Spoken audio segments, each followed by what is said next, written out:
called the Glasgow Coma Scale.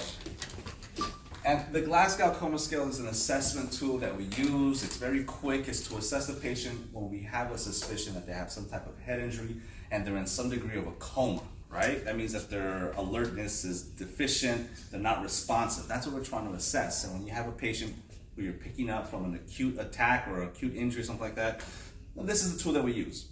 You have to keep in mind that there's three areas that we're looking at. We're looking at the eye opening.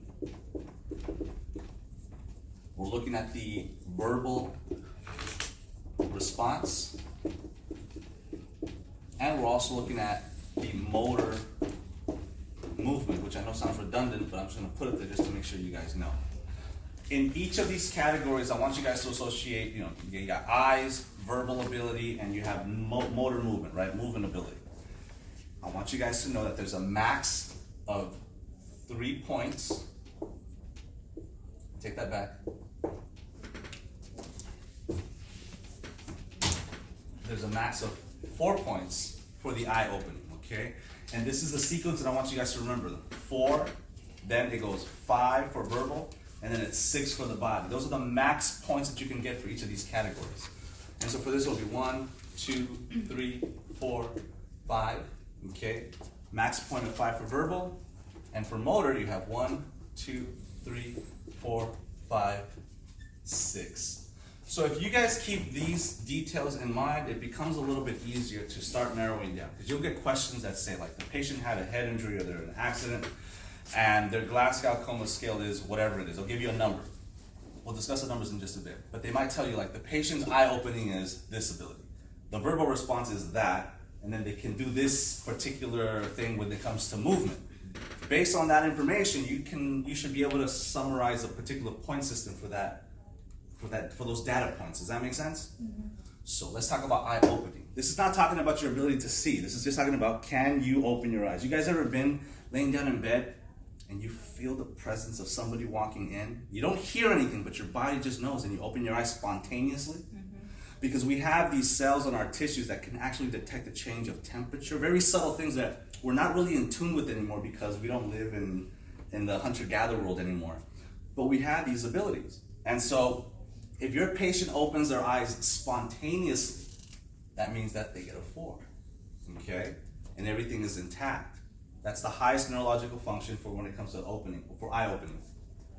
Your verbal response, if the patient is alert and oriented and responds to everything that you ask them to, they respond adequately, then they get a 5.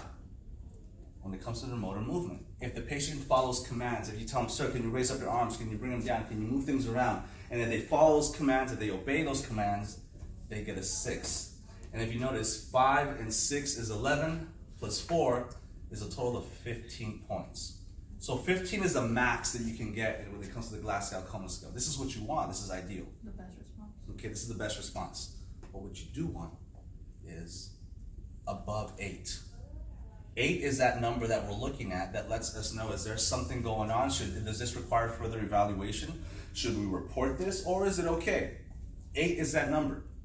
If it's less than 8, it's a problem. If it's beyond 8, then we're okay. Not to say that it's best, 15 is ideal, but above 8 is okay. But if you're less than 8, now you have some specific deficits. Does that make sense, guys? And what would be the least amount of points? 3. So start off by memorizing what these things mean, your point system, and let's talk about some scenarios, okay? So we discussed spontaneous eye opening, patient's alert and oriented, and the patient follows commands. That's full points, right? But what happens when the patient can only open their eyes to your verbal, you as a nurse, your verbal communication with them? Sir, ma'am, can you wake up? Hello, I'm so-and-so. If they only respond to their verbal cues, that's when they get a 3. Okay, I'm going to start just going through the whole thing right here. If the patient only responds with their eyes open to you, some type of tactile stimulation or painful stimuli, that's a 2. If there is no eye-opening response, that's your 1. Does that make sense, ladies? Mm-hmm. Okay. The next one is verbal response. We discussed the patient's alert and oriented. But if the patient tells you, if the patient is confused, okay, if they're not alert and oriented, there's some degree of confusion, they think that they're not at the hospital, they think they're at the zoo, or they don't recall their name or their birthday, all those elements, right? Person, place, time, and event. If they fail those, that patient's confused. They get a 4. Now, if the patient starts speaking inappropriate words means that you ask them something and they cuss you out, or they start saying things that are inappropriate, that are profane, that are not supposed to be spoken about in that scenario, well, that's your 3. Because the patient's not supposed to be saying those things, they might have a degree of confusion, correct?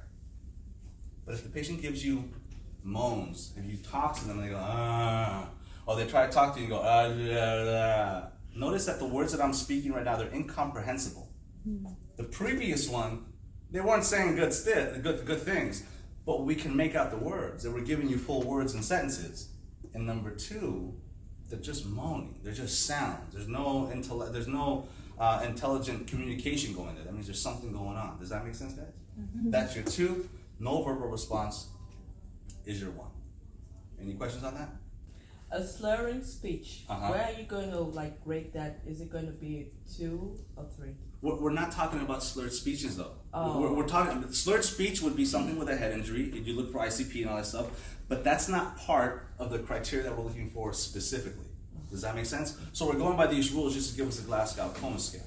Make sense? If their speech is slow, but they're still saying words, that's your 3.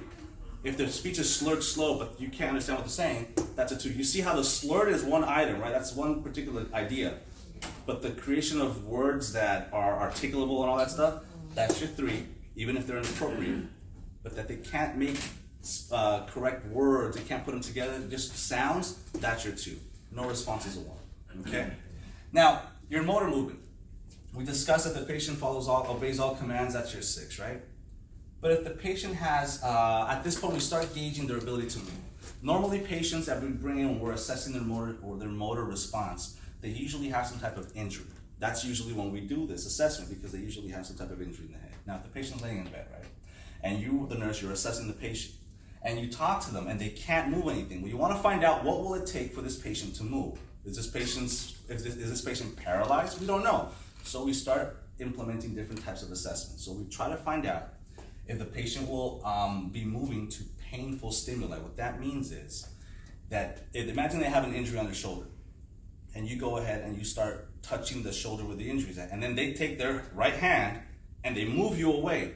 That's gonna be a 5, because the patient is moving towards the painful stimuli. They're pushing you away. It takes for you to actually stimulate them painfully for them to generate the necessary motivation to push your hand away. Does that make sense?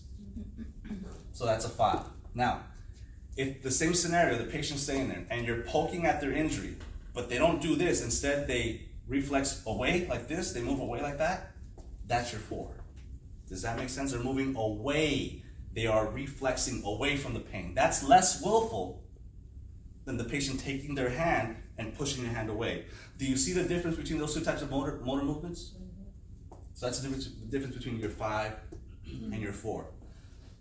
3 and 2, we're talking about posturing. So normally when you have a lot of ICP, your brainstem becomes compressed. And the brainstem and cerebellum, they both interrelate. Well, they have different functions, but what they're trying to do is their focal point is to maintain motor movement as well, right?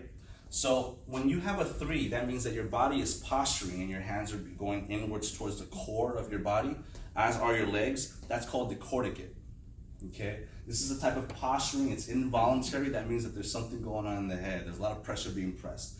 Decorticate will be your 3. Make sense? There's another type of posturing that's called the cerebrate. And the cerebrate is when the hands extend outward, okay? That's your decerebrate. The legs will as well. That's your 2. And that's worse than your decorticate. So again, your 3 is decorticate towards the core of the body. Your book says that they have like a C shape in their hands. That's fine. They want to be cribs or whatever. That's fine. And then if not, the cerebrate would be outwards towards the side, towards the lateral aspects of the body. Does that make sense, guys? Mm-hmm. That would be your 2. And of course, no response will be your 1. The goal is for you guys to be able to get a scenario where the patient has these specific data points and for you guys to be able to give a computation of the points. You should also remember this magic number of 8. The goal, everything is okay if the patient's Glasgow Coma scale is above 8, but if it's below 8, we have a problem. The ideal is 15. And if you guys understand these basic concepts, that should be enough for you guys to answer questions on the exams. Make sense? Mm-hmm. All right, cool.